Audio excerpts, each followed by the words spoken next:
Quel match, les gars, quel match. Bravo pour le Barça. Quand c'est mauvais, je critique, mais quand c'est bon, j'applaudis. Bravo, bravo, bravo aux hommes de Xavi. Franchement, ils ont livré une performance XXL malgré tout. Bonjour les gars, j'espère que vous portez super bien. Avant tout, partagez au maximum cette vidéo. Je veux que vous partagez, que vous me donnez vos différents avis en commentaire. Abonnez-vous à la page si ce n'est pas fait. Le Barça s'impose au Betis Séville.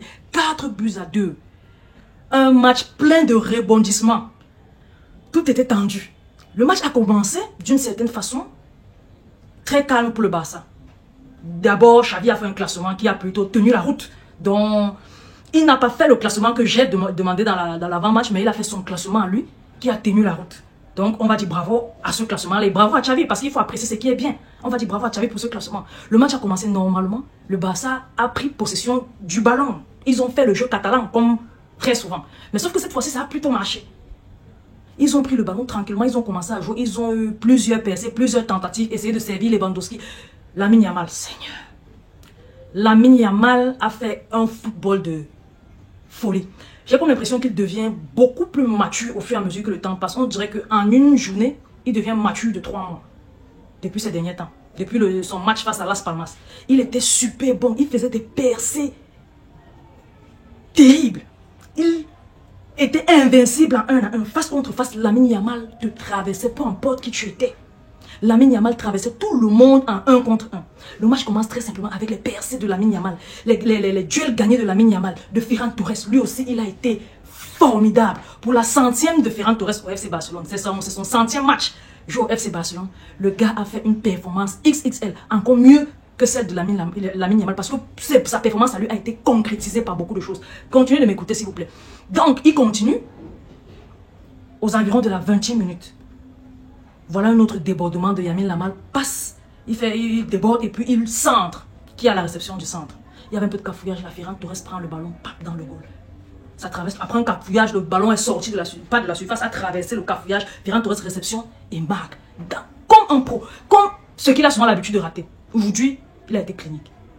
Le match continue, le Barça a tenté. Le Barça n'a pas dormi, c'est pas endormi comme très souvent ils font là. Ils ne sont pas reposés sur ce but-là. Ils ont tenté, forcé. Il y a eu un but hors jeu. Il y a eu un poteau de Lamine Yamal. Bon, à la pause, on devait avoir au minimum 3-0 si la chance était complètement avec nous. Mais non, nous sommes rentrés au vestiaire après la première mi-temps. Maintenant 1-0. Au retour du vestiaire, voilà le coach du Betis Séville qui pense pouvoir déjouer les plans du Barça et fait entrer Nabil Fekir au soutien d'Isco parce que Isco était beaucoup trop esselé en attaque. Vu que le milieu de terrain du Barça, composé de Pedri, Frenkie de Jong et Ilkay Gündogan, avait mangé complètement celui du Betis Séville. Ils avaient coupé l'attaque du Betis Séville et le milieu du Betis Séville. Le milieu du Betis Séville était avec la défense, l'attaque était devant. Et l'attaque même, c'était Isco tout seul. Donc il fait entrer Nabil Fekir et un autre joueur, essayer d'épauler Isco. Là, ça marche.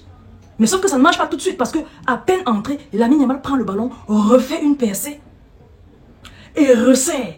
Qui a la réception? Ferran Torres. Un autre beau but qu'il rate généralement, mais il n'a pas raté. 2-0 déjà. Pour le Barça, même 2-0 contre le Betis Séville. Maintenant, il y a eu une petite révolte d'Isco. Après la révolte de Vinicius durant la finale de la Super Coupe d'Espagne, Isco a pensé pouvoir faire pareil. Il a semé une révolte. Et puis il nous a planté 2 buts successifs. En 3 minutes, il a marqué et il a égalisé. 56e et 59e minute. En 3 minutes, Isco a égalisé. Mais là, c'est parce que notre gardien Marc-André Stechner n'est pas là. Inaki Peña fait beaucoup trop d'erreurs. Le Barça fait souvent une attaque placée et joue un football très offensif. Ce qui fait que la défense du Barça, parfois le dernier défenseur est au rond central. Mais Inaki Peña reste sur sa ligne dans les goals. Il est carrément dans sa cage.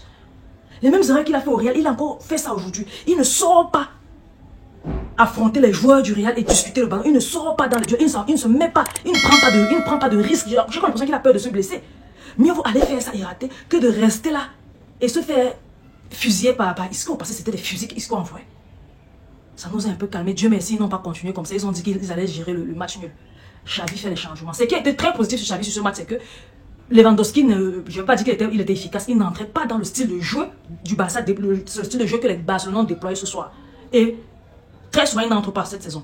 Xavi, cette fois-ci, a remarqué, comme s'il n'avait pas remarqué les autres saisons. Mais ce qu'il a fait aujourd'hui, c'est qu'il a changé assez tôt. Il avait rentré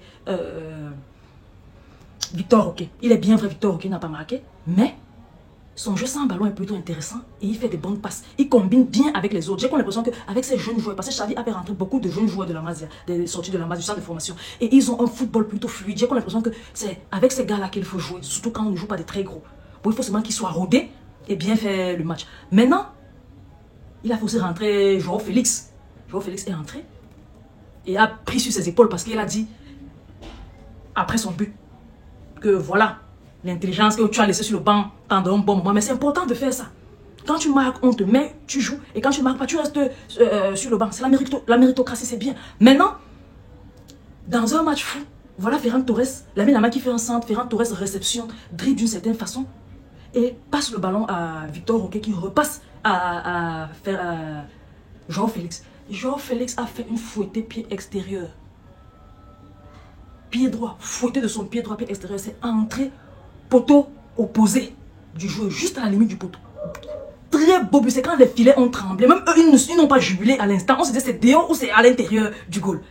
Quand l'arbitre a sifflé, on a vu le ballon ressortir. Moi-même, je me suis levé. C'était un but magnifique. Ça n'a pas tardé. Le but est survenu à la 40e minute, à la 81e minute. 10 minutes après, 92e minute, voilà Ferran Torres. Après une attaque de Séville, le Barça récupère le ballon. Ferran Torres, Lamine Yamal avance avec le ballon. Ferran Torres fait une percée de feu au milieu du terrain. Il entre du côté du milieu et demande à Lamine Yamal, envoie le ballon sans être hors jeu. Lamine Yamal a bien lu son jeu. Il a envoyé le ballon en profondeur. Ferran Torres a couru beaucoup plus vite. Sa façon de courir a fait en sorte que le gardien du Betis ne sorte même pas essayer. Il a récupéré le ballon, il a poussé le ballon une fois. Et il a fait un contre-pied au gardien du Betis Séville. 3e but de Ferran Torres. Vous vous imaginez un peu, 3e but pour sa 100e, Ferran Torres fait le triplé. Chapeau à toi Ferran Torres, tu as été magnifique ce soir. J'apprécie beaucoup le match de Koundé. Beaucoup. Et de Pedri. Pedri a très bien joué, mais il a encore limite. C'est pour ça qu'on le sort de temps en temps. Mais c'est bien, la gestion de l'équipe a été bien.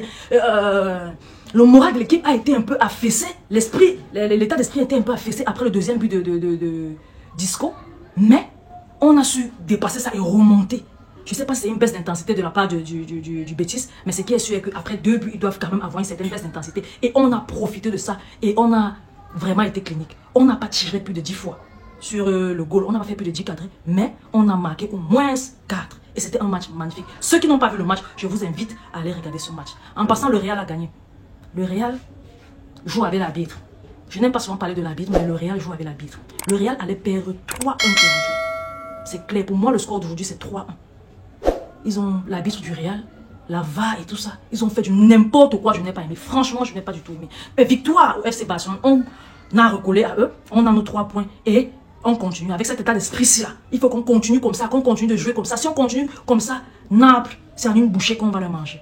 Et même les matchs retour face au Real et l'Atlético et même Girona, on va leur manger. Les gars, c'est tout pour la vidéo d'aujourd'hui. Notre équipe a vraiment fait quelque chose de merveilleux. Je suis fier de notre équipe et j'applaudis. J'applaudis beaucoup. Partagez, abonnez-vous et laissez votre avis en commentaire s'il vous plaît. Je vous aime beaucoup. On va se dire à la prochaine pour un futur match.